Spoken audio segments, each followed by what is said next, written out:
दोस्तों नमस्कार, आदाब, सत श्री अकाल। उर्मिलेश संवाद के इस कार्यक्रम में आपका बहुत-बहुत स्वागत है। मैं हूं उर्मिलेश। आज बहुत दुखद घटना दर्ज हुई है और वो महाराष्ट्र में। महाराष्ट्र के डिप्टी चीफ मिनिस्टर और एनसीपी के बहुत ही प्रसिद्ध नेता, बहुत अच्छे संगठक अजित पवार साहब मुंबई से वहां जा रहे थे एक रैली के सिलसिले में, कार्यक्रम के सिलसिले में, बारामती जो उनका गृह क्षेत्र है। और उनका जो चार्टर्ड प्लेन था वो बारामती एयरपोर्ट के पास एयर क्रैश उसका हो गया। बहुत ही दुखद, बहुत ही भयानक घटना है और इस घटना में अजित पवार साहब के साथ 4 और लोग नहीं रहे, 5 कुल जाने गई। इसमें जो बताया गया है हम लोगों को, जानकारी जो अभी तक मिली है, लेयरजेट 45 एक्सआर एयरक्राफ्ट था। 100 करोड़ रुपए का ये एयरक्राफ्ट होता है, डबल इंजन इसमें है, तो बहुत सेफ माना जाता है। और ये 51,000 फीट की ऊंचाई तक ये उड़ान भर सकता है। कुल मिलाकर माना जाता है कि बहुत स्टेबल है। बड़े बिजनेस जो कप्तान हैं, बड़े जो कारोबारी हैं, अक्सर इस विमान को चुनते हैं, चाहे देश हो, चाहे विदेश हो, ऐसा कहा जा रहा है। लेकिन इस तरह के विमानों की पहले भी दुर्घटनाएं हुई हैं और मुंबई में 2023 में ही इस तरह का एक विमान दुर्घटनाग्रस्त हुआ था। और ये दूसरी घटना हाल के वर्षों में अपने देश में दर्ज हुई है इस विमान को लेकर। सुबह-सुबह 8:46 वक्त बताया जा रहा है। पूरे देश ने एक तरह से इस घटना पर पवार फैमिली के साथ अपनी संवेदना शेयर की है। प्रधानमंत्री से लेकर और मुख्यमंत्री वहाँ के और अनेक जगहों से लोग, अनेक प्रदेशों के मुख्यमंत्री। लेकिन एक बात और है कि कई प्रदेशों के जो विपक्षी नेता हैं, कई बड़े नेताओं ने यह भी कहा है कि इसकी बहुत गहन जाँच कराई जानी चाहिए। ये साधारण बात नहीं है और इसको यूँ ही नहीं छोड़ दिया जाना चाहिए। गहन जाँच होनी चाहिए कि आखिर वजह क्या है? क्यों दुर्घटना हुई? दोस्तों, इस दुखद घटना के बाद निश्चित रूप से महाराष्ट्र की राजनीति में, वहाँ के समाज में और ख़ास तौर पे पवार फैमिली में एक बहुत बड़ी रिक्तता आई है।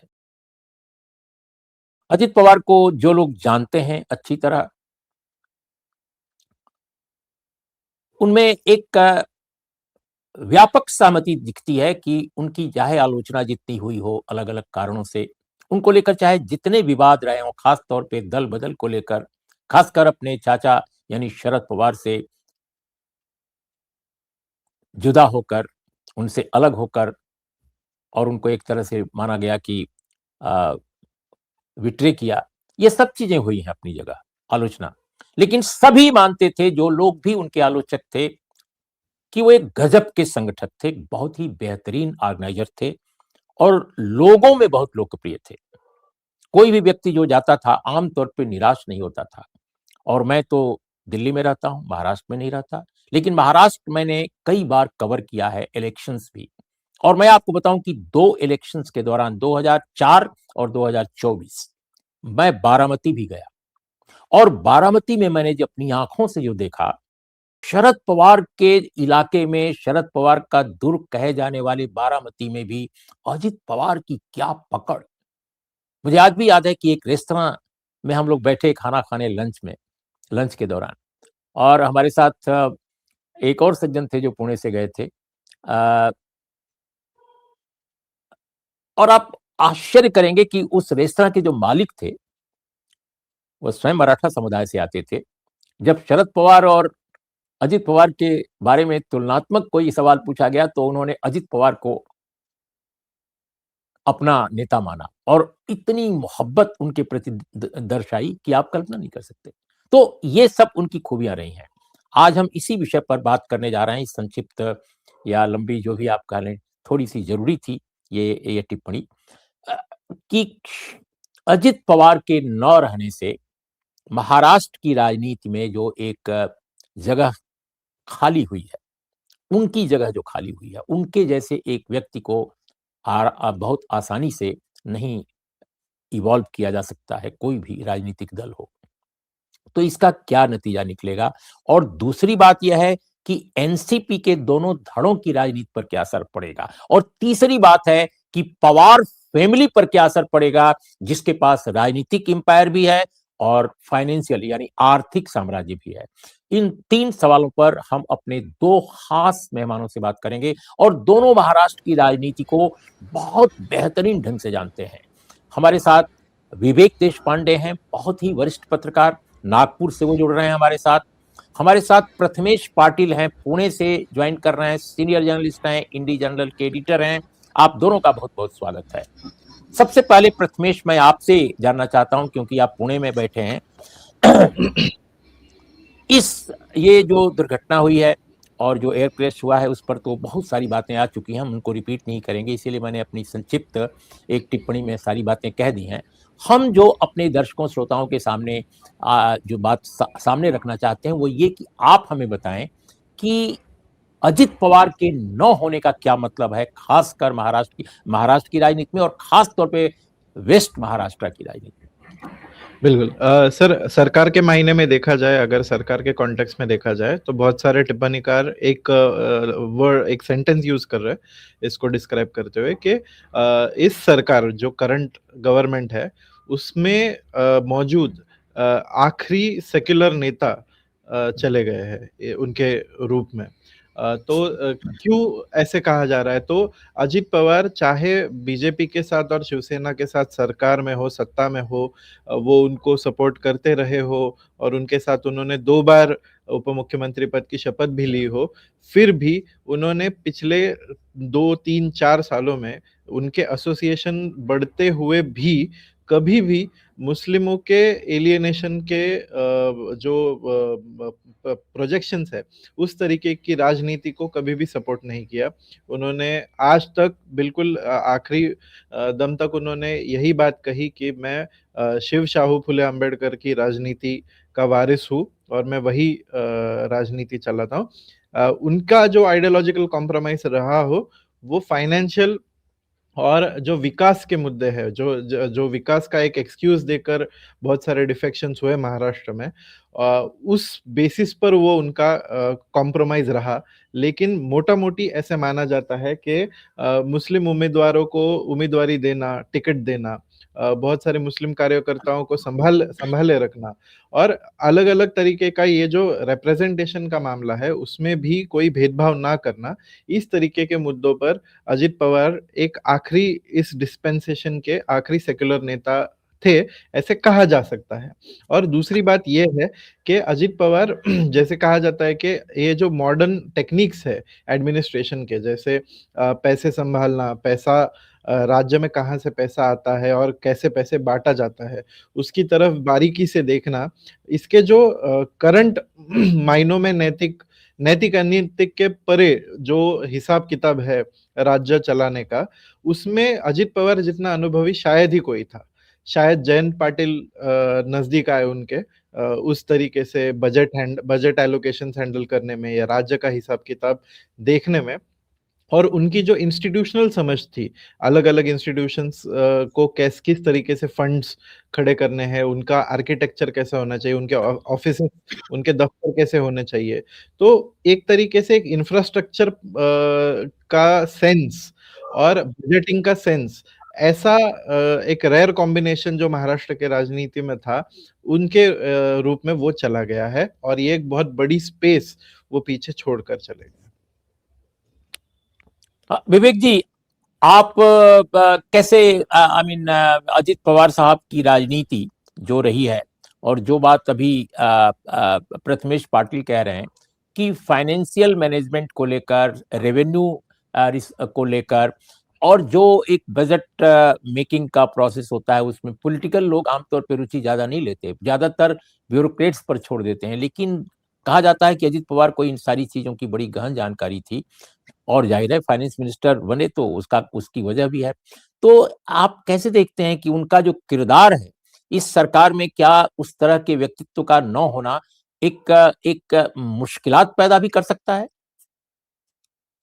जी, उर्मिला जी, बिल्कुल प्रथमेश ने जो कहा बात सही है कि वो लास्ट सेक्युलर इस डिस्पेंसेशन के लास्ट सेक्युलर एक लीडर थे, ऐसा माना जाता है।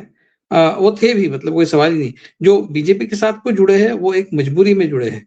हमने देखा है बीजेपी जिस तरह की राजनीति देश में करती आई है पिछले कुछ सालों में, जिस तरह से वो ब्लैकमेल करती है अपोजिशन के लीडर्स को, कोई पुराने स्कैम्स हो, कोई पुरानी गड़बड़ियाँ हो, हेर-फेर वाला मामला हो, उसको एक वेपन की तरह इस्तेमाल करके कई सारे नेताओं को उन्होंने बीजेपी में आने पर मजबूर किया है। मैं ये मानता हूँ कि अजीत पवार खुशी से या फिर कोई अपना पॉलिटिकल करियर बनाने की दृष्टि से बीजेपी के साथ नहीं जुड़े हैं। वो तो जो इरिगेशन तथाकथित जो इरिगेशन एक स्कैंडल था, उसमें उनका नाम बार-बार उछाला जा रहा था और ये भी एक एक तरह से धमकाया भी जा रहा था उनको कि हम आपको आपसे चक्की पिसवाएँगे, जेल भेजेंगे, इस तरह की बातें भी की जा रही थी और प्रेशर बनाया जा रहा था। इस तरह का प्रेशर केवल अजीत पवार पर बनाया गया ऐसा नहीं, ऐसे कई नेता हैं हमको पता है, जिन पर इस तरह का प्रेशर बनाया गया और उनको मजबूर किया गया कि वो एक तो बीजेपी में शामिल हो जाए या फिर बीजेपी से जुड़ जाए अपनी पार्टी के साथ। तो उस बीजेपी के राजनीति की वजह से अजीत पवार बीजेपी के साथ जुड़े थे, वो बड़े अपने मन से नहीं जुड़े थे। देखा जाए तो देवेंद्र फडणवीस उनसे बहुत जूनियर है। उम्र में भी जूनियर है, अनुभव में भी जूनियर है, बहुत राजनीति में भी जूनियर है और अ, देवेंद्र फडणवीस 2014 में जब मुख्यमंत्री बने, तब वो केवल एमएलए थे, नागपुर के एक लोकल एमएलए थे। वो कभी मंत्री के तौर पर भी उन्होंने काम नहीं किया था। ऐसे व्यक्ति के हाथ के नीचे आप डिप्टी चीफ मिनिस्टर का पद एक्सेप्ट करते हो तो वो मजबूरी में ही करोगे, आप कभी स्वेच्छा से नहीं करोगे। तो वो जो मजबूरी थी, जो पुराने कुछ कागज़ात उनके खिलाफ इस्तेमाल किए जा रहे थे, उस मजबूरी की वजह से वो आए थे। वो तो बिल्कुल किसी भी तरह से जो बीजेपी की जो कम्युनल राजनीति है, उससे मेल खाने वाला नेता था ही नहीं ये। तो ठीक है, लेकिन ऐसा है कि पॉलिटिक्स में सर्वाइव करना है और बहुत से लोग तो जेल जाने से भी डरते हैं। कुछ लोग अरविंद केजरीवाल जैसे होते हैं, वो चले जाते हैं जेल में, लेकिन ज़्यादातर लोग डरते हैं और पॉलिटिक्स में सर्वाइव करके मतलब surviving for another day in politics वाला जो एक अप्रोच होता है, उससे काम करते हैं। उस अप्रोच से उन्होंने काम किया और बीजेपी के साथ वो सरकार में शामिल हो गए। लेकिन अ, उनका जो एडमिनिस्ट्रेटिव कैपेबिलिटी था, वो उसके बारे में सारे लोग उसकी दुहाई देते हुए कहते हैं कि इतना एबल एडमिनिस्ट्रेटर एक मिनिस्टर बहुत कम दिखाई दिया है। बहुत कम ऐसे मिनिस्टर्स होते हैं जो इतने क्या काबिल होते हैं और वो बात सच है, ब्यूरोक्रेसी उनसे डरती भी थी और वो हुँ, काफ़ी सख्त पेश आते थे ब्यूरोक्रेसी के साथ में और ये भी उनकी रेपुटेशन रही है। तो एक तरह से एक एडमिनिस्ट्रेशन पर बहुत ज़बरदस्त पकड़ वाला नेता और एक सेक्युलर नेता महाराष्ट्र की राजनीति से चला गया है और अब पूरी तरह से मैदान साफ हो गया है बीजेपी के लिए लगभग कि अब कोई कॉम्पिटिटर हुँ, बचा नहीं है महाराष्ट्र में। शरद पवार जो है वो बूढ़े हो चुके हैं। उनकी राजनीतिक ताकत बहुत ही कम हुई है। उनकी जो बेटी है सुप्रिया सुळे, उनकी उतनी ताकत नहीं है, वो कोई मास लीडर नहीं है, वो कोई कैरिस्मेटिक लीडर नहीं है। तो अब मैदान लगभग साफ हो गया है, एकनाथ शिंदे बचे हैं।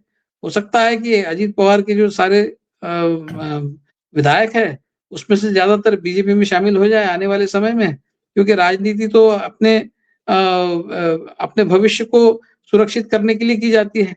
कोई भावनावेश में करने वाला काम तो है नहीं कि अजीत पवार चले गए, अब शरद पवार जी का क्या होगा, हमको उनके साथ रहना है वगैरह इस तरह का कोई भावना के भाव में जाकर राजनीति तो नहीं की जाती।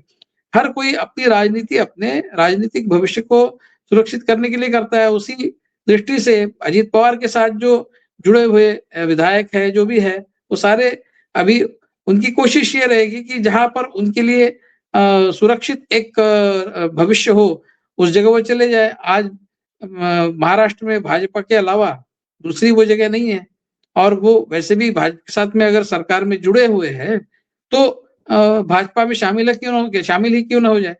इस तरह का विचार भी वो कर सकते हैं और इसकी ही पॉसिबिलिटी ज़्यादा है। ये ठीक है कि अपने आप में एनसीपी का एक यूनिफिकेशन का प्रोसेस, पुनर्मिलन का प्रोसेस हम 2 गुटों के बीच में हम देख रहे हैं। लेकिन अभी इस प्रोसेस का क्या अर्थ बचेगा? इस प्रोसेस से जो एक साथ आने वाले हैं, साथ में जुड़ने वाले हैं, उनके लिए क्या राजनीतिक भविष्य बनने वाला है? ये भी एक सवाल है। अगर उनके लिए कोई राजनीतिक भविष्य नहीं है इस तरह के एनसीपी में, तो वो प्रोसेस मुझे नहीं लगता कि उस दृष्टि से अभी आगे बढ़ेगा जो जिसका कयास लगाया जा रहा था कि अब तो ये फेट अकम्प्ली है, मतलब ये तो होना ही है। आज नहीं कल 1 महीने में हो सकता है कि एनसीपी के दोनों फैक्शंस एक साथ आ जाए। इस तरह की अटकलें लगाई जा रही थी और जिसके लिए बेसिस भी था। लेकिन अब ये क्यों होगा? ये एक सवाल है। इससे इससे क्या हासिल होने वाला है? जो लोग इकट्ठा आना चाहते हैं, उनके लिए क्या हासिल होगा? ये एक सवाल है। अगर कुछ हासिल नहीं होने वाला है, तो फिर वो इकट्ठा आने की जो प्रक्रिया है, वो क्या आगे बढ़ेगी? ये एक सवाल है। तो बहुत सारे कॉम्प्लिकेशंस अभी आने वाले समय में हम महाराष्ट्र की राजनीति में होते हुए देखेंगे और बीजेपी इस मौके का फ़ायदा ज़रूर उठाएगी और उनके लिए एक तरह से ये एक गॉड सेंड बोलते हैं इसको अंग्रेजी में कि अपने बलबूते पर अपना एक बहुमत बनाने की कोशिश बीजेपी करेगी और ये सारे जो अजीत पवार के लोग हैं अगर 2/3 भी उसमें से बीजेपी में आ जाए, तो बीजेपी की बात बन जाती है और फिर एकनाथ शिंदे के ऊपर उनका जो डिपेंडेंस है, वो भी कम हो जाता है। उससे एकनाथ शिंदे को भी वो कॉर्नर कर सकते हैं। केवल बीएमसी का मामला बचता है, जहाँ पर वो हो सकता है कि उसमें प्रेशर फिर एकनाथ शिंदे पर आ जाए कि अभी महाराष्ट्र की राजनीति में जगह नहीं बचेगी तो बंबई में बीजेपी के साथ में झगड़ा मोल लेने का वो दुस्साहस नहीं करेंगे। तो एक तरह से बीजेपी के लिए ये बहुत ये कहना नहीं चाहिए लेकिन बीजेपी के लिए एक ऑगरिंग वेल जिसको कहते हैं उस तरह की स्थिति बनी है। तो अभी आज महाराष्ट्र की राजनीति में जो एक बदलाव इस घटना की वजह से आया है वो बहुत ही इंटरेस्टिंग मोड पर है उर्मिलेश जी। विवेक जी, बहुत महत्वपूर्ण टिप्पणी है, बहुत महत्वपूर्ण बातें कही हैं आपने। हम प्रथमेश, विवेक जी ने जो कहा है उसके कॉन्टेक्स्ट में भी कुछ बातें हम आपसे भी जानना चाहेंगे, लेकिन इस बीच में हमको एक बात याद आ गई, तो मैं वो जरूर रखूंगा। हमारे हिंदी क्षेत्र के जो दर्शक श्रोता हैं उनके लिए काफी महत्वपूर्ण है, क्योंकि अपने हिंदी क्षेत्र में वैसे नेता कम दिखते हैं आजकल। अभी मैंने एक्स पर देखा, एक बहुत जाने माने सामाजिक कार्यकर्ता युवा हैं और वो जर्नलिस्ट भी रह चुके हैं, तो उन्होंने एक्स पर लिखा है, जो ट्विटर पहले कहलाता था, कि एक बार वो महाराष्ट्र के मंत्रालय में गए जहां बैठते थे अजित पवार साहब, और एक बहुत जरूरी काम से वो गए थे। उन्होंने उनसे दरखास्त की कि मेरा ये काम है छोटा, आप प्लीज करवा दीजिए। उन्होंने उस डिपार्टमेंट के अफसर से, जो टॉप ऑफिसर है, उस पर उन्होंने उसको संदेश दिया कि भाई देखो, हमारे यहाँ एक सज्जन आए हैं, इनका ये काम है, वो जेन्युइन आदमी है और मुझे जेन्युइन लगते हैं, तो आप इनका काम कर दो। तो उसने कहा कि सर ये हो नहीं सकता है, नॉट पॉसिबल। तो उन्होंने मराठी में कहा, जिसका हिंदी अनुवाद मैं अपने दर्शकों के लिए कर रहा हूं, कि ये आदेश मैं दे रहा हूं, मैं सरकार का मंत्री हूं, तुम सरकार के कर्मचारी हो, तुम एक अफसर हो, तुम्हें मेरा आदेश एग्जीक्यूट करना है। ये काम तुम्हारा नहीं है कि ये सही है या गलत है, तुम्हारा काम है जो आदेश मैं दे रहा हूं उसका पालन करना। अब इसमें आप अच्छा या बुरा कह सकते हैं कि ये तरीका ठीक था या नहीं था, लेकिन ये जो धाक है पॉलिटिशियन की, इलेक्टेड रिप्रेजेंटेटिव की, जनता के बीच से उठा एक नेता, ये चीज जो अजित पवार में थी उसको आज उन्होंने याद किया है उस उन सज्जन ने। तो वो मुझे याद आई अजित पवार के कॉन्टेक्स्ट में। मैं ये बात जो कहा, मैंने ये दर्ज किया, इसलिए किया कि आज एनसीपी के दोनों खेमों में ऐसी कोई, बल्कि ऐसी नहीं, इस शख्सियत के आसपास की कोई दूसरी शख्सियत नहीं दिखाई दे रही है। शरद पवार जाहिर है एक जमाने में बहुत बड़े नेता थे, लेकिन जैसा विवेक जी ने कहा, आज की तारीख में अपनी उम्र के कारण, अपनी अस्वस्थता के कारण, बहुत सारे कारणों से वो रिप्लेसमेंट तो नहीं हो सकते, किसी भी तरह से कोई एक कारगर विकल्प नहीं दिखता उनमें। तो ऐसे में आपको क्या लगता है कि शरद पवार की फैमिली में, पार्टी के दोनों खेमों में कोई ऐसा है जो इस पार्टी का झंडा उठा सके और उस झंडे के नीचे, उसकी छांव में पूरी पार्टी को ऑर्गेनाइज कर सके? कोई दिखता है आपको?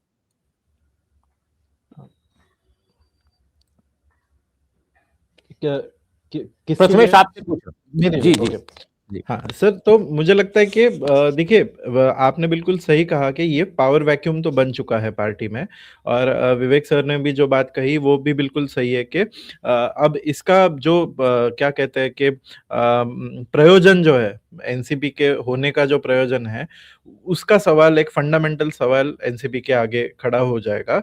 क्योंकि जैसे सर ने कहा कि सुप्रिया सुळे जी का उतना वैसी वैसी वाली पकड़ नहीं है और वो पहले से ही सेंटर में जो अपना स्थान है उस पर ज्यादा फोकस करती आई है। तो लोकसभा की जो राजनीति है उसमें उनका ज्यादा इंटरेस्ट है, दिल्ली में रहना वो ज्यादा पसंद करती है।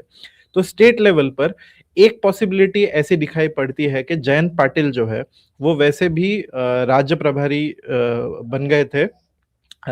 एक पूरी टर्म उन्होंने राज्य के अध्यक्ष जो है उस नाते उन्होंने एक टर्म पूरी कर भी दी थी जयंत पाटिल जी ने।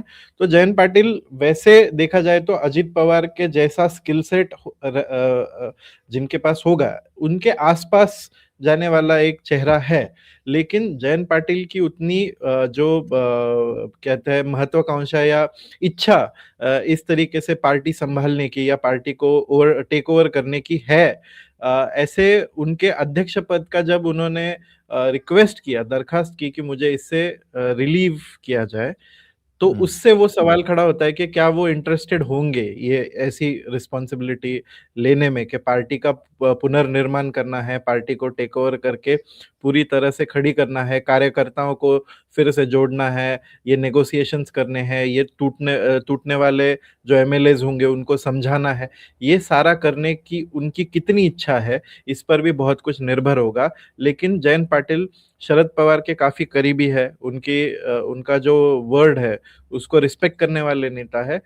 तो कहा नहीं जा सकता, शायद एक पॉसिबिलिटी ये भी दिखे कि जयंत पाटिल का आपको एक राइज एनसीपी में फिर से दिखे उस तरीके लेकिन से। क्या जो दोनों खेमे हैं एनसीपी के, अजित पवार का खेमा और शरद पवार का खेमा, पहले भले ही एक थे लेकिन अब तो अलग-अलग हैं, तो इनकी जो यूनिफिकेशन का एक जो चल रहा था कि भई हो सकता है भविष्य में मिल जाएँ, कॉर्पोरेशन इलेक्शन के दौरान और भी जिला बिल्कुल। परिषद।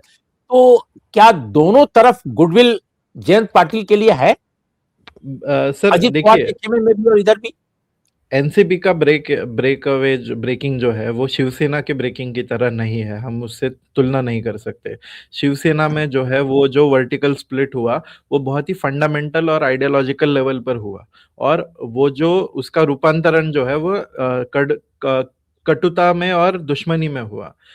एनसीपी का जो स्प्लिट है उसमें बहुत ही प्रैक्टिकल कॉन्टेक्स्ट था उसमें, और उसमें कोई पर्सनल मतभेद या पर्सनल तरीके का कोई भी टिप्पणी भी एक दूसरे पर करने का कुछ ये नहीं हुआ। छोटा मोटा कार्यकर्ताओं के लेवल पर और छोटे लेवल के नेताओं के क्या कहते हैं वो क्वारल्स हुए, लेकिन मोटा मोटी जो एक फंड अंडरस्टैंडिंग है वो दोनों गुटों में काफी हद तक बरकरार रहा। इसी वजह से जब वो पुणे में और पीसीएमसी में उन्होंने जब अलायंस डिक्लेयर किया तो वो एक घंटे भर का समय भी नहीं लगा हो दोनों तरफ के गुटों नेताओं को एक साथ एक आवाज में बात करने में। जैसे कि रोहित पवार कहा जा रहा था जब स्प्लिट हुआ कि रोहित पवार अजित दादा को चैलेंज करेंगे बारामती में, या फिर जैसे अजित पवार ने अपने चाचा को चैलेंज किया वैसे रोहित पवार अपने चाचा को चैलेंज करेंगे।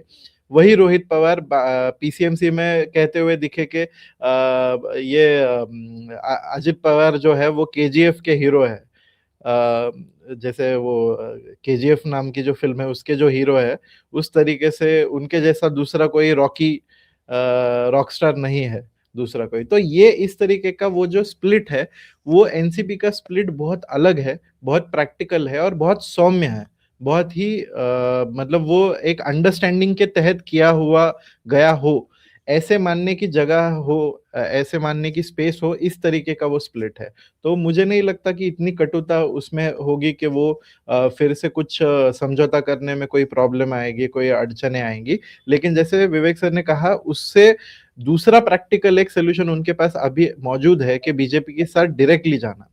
अब ये कितने लोगों को ज्यादा प्रैक्टिकल लगेगा उनमें, ये इस पर निर्भर करेगा कि एनसीपी एक साथ आएगी या और बड़ा स्प्लिट होके बीजेपी के साथ ज्यादा प्रैक्टिकल निर्णय लेने वाले चले जाएंगे। बिल्कुल संक्षिप्त एक टिप्पणी प्रथमेश, फिर मैं जाऊंगा विवेक जी के पास। आपको क्या लगता है कि इस बड़े हादसे के बाद जो स्थितियां बनी हैं और इलेक्शंस के दौरान जो कॉर्पोरेशंस के और जिला परिषद के दौरान भी जो एक यूनिटी दोनों खेमों में उभर रही थी, और जाहिर है जैसा आप दोनों लोगों ने कहा कि इतनी कोई कटुता के साथ स्प्लिट नहीं हुआ, आपने तो ये भी कंपेयर किया कि शिवसेना और इसके स्प्लिट में अंतर है। तो ये जो सुनेत्रा पवार की जो हार हुई, उसके बाद एक बार मैंने स्वयं अजित पवार को बोलते हुए सुना कि हमारा वो डिसीजन ही गलत था सुप्रिया सुले के खिलाफ अपनी पत्नी को लड़ाना, एक बार उन्होंने कहा था इस तरह की बात। तो क्या आपको लगता है कि ये जो शरद पवार अजित पवार का जो एनसीपी का खेमा है, क्या उसके अंदर फिर से शरद पवार के खेमे के साथ या दोनों को मर्ज करने का जो एक अभियान है या जो पहल है, उसको क्या मेजॉरिटी सपोर्ट मिलेगा?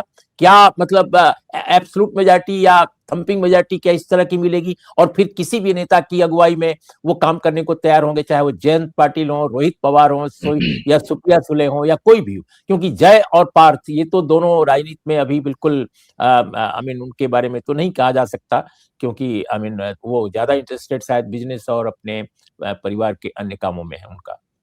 बिल्कुल सर, मुझे लगता है कि अभी भी पॉसिबिलिटी वो बनी रहेगी, क्योंकि देखिए शरद पवार ने जब पार्टी का गठन किया, पार्टी को एक स्ट्रक्चर दिया, वो स्ट्रक्चर में पार्टी के केंद्र में पार्टी के पूरे मिशन स्टेटमेंट या जो कुछ कहे आप, आइडियोलॉजिकल सेंटर में उसके ये है कि जो महाराष्ट्र के कोऑपरेटिव और अदरवाइज जो दूसरे बिजनेस इंस्टीट्यूशन है, जहां पर पैसा है, जहां पर सामाजिक शक्तियां एक हो जाती है, जहां पर जनता का कनेक्ट है, जहां पर फार्मर्स किसानों के संगठन है, ये सारे जहां पर एक हो जाते हैं, इस तरीके के संगठन और संस्थाएं जो है उन पर अपना कंट्रोल बनाए रखना, ये अंडरलाइनिंग फैक्टर था शरद पवार की राजनीति का।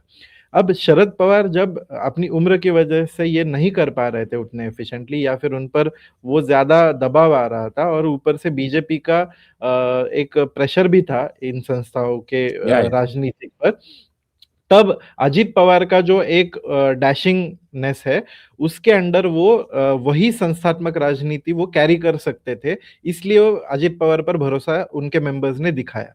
अब अजित पवार को आप इस इक्वेशन से निकालेंगे, तब बीजेपी में भी ऐसा कोई दूसरा नेता दिखाई नहीं देता जो इस तरीके की संस्थात्मक राजनीति और मराठा वर्ग जो है, यहाँ का शासक वर्ग जो है, जिसकी संस्थाएं है, फैक्ट्रीज है, एजुकेशन संस्थाएं हैं, इन सबको न्याय दे सके और इन सब का पॉलिटिक्स समझ सके, इस तरीके का दूसरा लीडरशिप बीजेपी के पास भी अभी इस मोमेंट को नहीं है। तो शायद शरद पवार को इस उम्र में भी वो वजन जो है, वो भार जो है, वो फिर से उठाना पड़ेगा, वो बर्डन फिर से उठाना पड़ेगा, और शायद इस प्रेशर में शरद पवार के पास वापस वो अपील लेकर जाएंगे कि आप इस संस्थात्मक राजनीति को लीड करें, जब तक कोई दूसरा नेतृत्व तैयार नहीं उभरता। ठीक है विवेक जी, बिल्कुल आखिरी यही बात जो मैं इनसे पूछा, आपकी क्या राय है, क्या हो सकता है? क्या एनसीपी एक होकर उभरेगी, कोई नया लीडरशिप उभरेगी? क्या बीजेपी से डिस्टेंस करेगी, फुले अंबेडकर और साहू जी महाराज की राजनीति की तरफ जाएगी, या फिलॉसफी की तरफ जाएगी, या कांग्रेस के साथ भी झुक सकती है? क्या होगा महाराष्ट्र में? मैंने जैसा पहले कहा कि बीजेपी कोई भी व्यक्ति जो है राजनीति में जो होता है, वो अपना राजनीतिक भविष्य सुरक्षित करने की ही उसकी कोशिश होती है। वो भावना में जाकर कोई निर्णय नहीं लेता। तो अजित पवार फैमिली पर ये बड़ा एक संकट आया है, तो हम पवार फैमिली के साथ में खड़े रहेंगे। ये बात कहना अपने आप में अलग बात है, लेकिन प्रत्यक्ष राजनीति में उनका साथ आने वाले समय में देना ये अपनी ये दूसरी बात है। अगर उनका साथ देने से किसी का राजनीतिक भविष्य सुरक्षित हो जाता है, तो फिर वो देंगे। लेकिन क्या ऐसा होने की कोई पॉसिबिलिटी है? ये एक सवाल है। इस सवाल पर सारे जो आने वाले समय के जो मूव्स हैं वो निर्भर करते हैं। मुझे लगता है कि ये जो जिला परिषद वाले चुनाव है, वो चुनाव तक मुझे लगता है कि कुछ नहीं होगा। चुनाव में क्या नतीजे आते हैं? चुनाव में अगर यूनाइटेड अगर एनसीपी का चेहरा दिखता है और उसमें अगर बहुत अच्छा यश एनसीपी को मिलता है, तो हो सकता है कि कुछ रीथिंकिंग हो कि नहीं ठीक है, चल सकता है, अजीत पवार के बगैर भी एनसीपी को भविष्य है। इस तरह का एक भाव उत्पन्न होगा एनसीपी के अंदर, और फिर वो जो पुनर्मिलन वाला जो एक उसकी जो प्रक्रिया है, वो हो सकता है कि वो आगे बढ़े। लेकिन उसमें भी जब तोल-माप के देखा जाएगा, तो किस स्थिति में हमारा भविष्य ज़्यादा लॉन्ग टर्म भविष्य जो है वो सुरक्षित है? क्या बीजेपी के साथ जाने में वो सुरक्षित है, या फिर एनसीपी में रहने से वो सुरक्षित है? ये गणित तो होगा ही, ये विचार तो सब करेंगे ही, और उसमें एक प्रैक्टिकल निर्णय क्या होता है, ये देखने वाली बात होगी। और फिर बीजेपी भी है, बीजेपी हाँ। अपनी निष्ठुर राजनीति के लिए जानी जाती है। वो ये मौका नहीं छोड़ेगी कि जिसमें अजीत पवार के गुट के ज़्यादातर लोग वो अपने पक्ष में करने का ये मौका नहीं छोड़ेगी, और बीजेपी उस दिशा में कुछ कोशिश कर सकती है ताकि उनका महाराष्ट्र में अपने बलबूते पर एक बहुमत बन जाए महाराष्ट्र के असेंबली में, और फिर उससे आगे का जो प्रवास है उनका, आगे की जो जर्नी है, वो सुकर हो जाए, वो आसान हो जाए। ये कोशिश बीजेपी की भी रहेगी, और ये दो जो फोर्सेस है वो आपस में किस तरह से इंटरैक्ट करते हैं। बीजेपी एनसीपी के लोग अपनी तरफ लेने की कोशिश कर रही है, और एनसीपी के लोग इकट्ठा होकर अपना भविष्य बनाने की कोशिश करें। ये दोनों जो प्रक्रियाएँ हैं, उसमें कौन-सी ज़्यादा प्रक्रिया ज़्यादा ताकतवर साबित होती है, उसके ऊपर फिर डिपेंड करेगा आगे की जो राजनीति एनसीपी की है वो किस दिशा में जाएगी। उर्मिलेश जी। जी, जी, बिल्कुल छोटी-सी टिप्पणी एक और, हालाँकि कहा जा सकता है कि हाइपोथेटिकल क्वेश्चन है, लेकिन चूँकि प्रथमेश इस पर बात कर चुके हैं, तो मुझे एक सवाल ये नज़र आ रहा है कि भई अगर जयंत पाटिल जैसा कोई व्यक्ति आगे आता है, तो क्या जो एनसीपी का वो धड़ा जो अजित पवार के नेतृत्व में था, उसमें छगन भुजबल जैसे पुराने नेता हैं, उसमें प्रफुल्ल पटेल जैसे नेता हैं, और जिनकी अपनी समस्याएँ भी रही हैं सरकार से, और जिसके कारण बहुत सारी चीज़ें हुई, और इधर जो आई मीन सुप्रिया सुले हैं, या और जो लोग हैं दूसरे इस पार्टी के साथ शरद पवार जी की खेमे में, तो क्या ये जयंत पाटिल इस स्थिति में होंगे कि वो इन सबको लीड कर सकें, सबको कन्विंस कर सकें कि हम एक बड़ी ताकत महाराष्ट्र में बन जाएंगे फिर से, अगर आप सपोर्ट करें पार्टी को और आए हमारे साथ, और कोई कुछ किसी का बिगाड़ नहीं सकता है? ये नहीं, नहीं, जयंत पाटिल जो है वो एक बहुत काबिल नेता है, इसमें कोई शक नहीं। लेकिन क्या वो उनकी काबिलियत उस स्तर की है जिस स्तर की काबिलियत शरद पवार में थी, जिस स्तर की काबिलियत अजीत पवार में थी? उस तरह की कोई मतलब उस तरह के कुछ सबूत हमारे सामने नहीं है कि जयंत पाटिल वो अपने आप में एक कद्दावर नेता है, लेकिन पूरा जो एनसीपी का कुनबा है उसको, अजीत पवार वाला, उसको अपने साथ लेकर उसको एक ऐसा नेतृत्व प्रदान करे कि जिससे उन सारे लोगों में उस तरह का आत्मविश्वास जगे कि इनके नेतृत्व में हम आगे बढ़ सकते हैं। क्या इतने वो कद्दावर नेता है, इसके बारे में मेरे मन में आशंका है। मैं नहीं समझता कि वो उस तरह की काबिलियत रखते हैं। अब देखिए भविष्य में क्या होता है, जब राजीव गांधी जी की हत्या हुई उसके बाद कोई किसी ने ये कल्पना नहीं की थी कि नरसिंह राव इतने काबिल प्रधानमंत्री के रूप में सामने अवश्य है। आएंगे। वो उनके बारे में कोई इस तरह का कयास नहीं लगा सकता था, लेकिन वो हुए सिद्ध। अब जयंत पाटिल अगर उस कसौटी पर खरे उतरते हैं, तो फिर हो सकता है कि